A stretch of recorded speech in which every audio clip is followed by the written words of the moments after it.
খ্যাপা একটি কুকুরের আক্রমণে রক্তাক্ত হলেন ৬২ বছরের এক বৃদ্ধা। হাত ও পায়ে গভীর ক্ষত নিয়ে তাকে ভর্তি করা হলো নবদ্বীপ স্টেট জেনারেল হাসপাতালে। শুক্রবার দুপুরে ভয়ানক এই ঘটনাটি ঘটে নবদ্বীপ পুরসভার ১৪ নম্বর ওয়ার্ডের পাকাটোল রোডের বৃদ্ধার বাড়িতে। জানা গেছে, জানকী পাসওয়ান নামে ওই বৃদ্ধা যখন বাড়ির বাথরুমে স্নান করতে ঢুকছিলেন, সেই সময় হঠাৎ একটি খ্যাপা কুকুর বাড়িতে ঢুকে পড়ে তাকে আক্রমণ করে। প্রথমে বৃদ্ধার পায়েও বাধা দিতে গেলে হাতের আঙুলে কামড় বসায় কুকুরটি। কামড়ে আঙুলটি হাত থেকে ঝুলতে থাকে। বৃদ্ধার আর্তনাদে বাড়ির অন্যান্য লোকজন কুকুরটিকে তাড়িয়ে বৃদ্ধাকে উদ্ধার করে হাসপাতালে নিয়ে যান।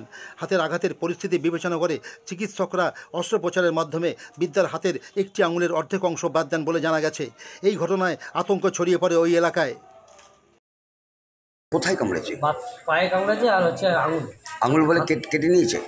আঙুল কেটে নিয়ে বলছি, অল্প একটু কেটে, মানে অনেকখানি কেটে যায়, একটু সে লেগেছে। মানে এতটাই জোরে কামড়েছে? মাথা খারাপ হয়েছে তো পুরো। বাড়িতে ঢুকে বাথরুমে ঢুকে পড়েছে, দরজা দিয়ে দৌড়েছে। রাস্তার তো? আর রাস্তার তোমার মার নাম? জানকী পাসওয়ান। বাড়ি কোথায়? পাকাটোল। ওরা কত নম্বর? 14। 14।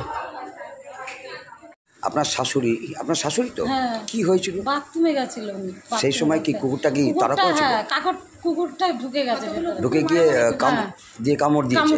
পায়ে কামড় দিয়েছে, হাতেও? হ্যাঁ। একটা আঙুলের অর্ধেক বাদ গেছে। হ্যাঁ।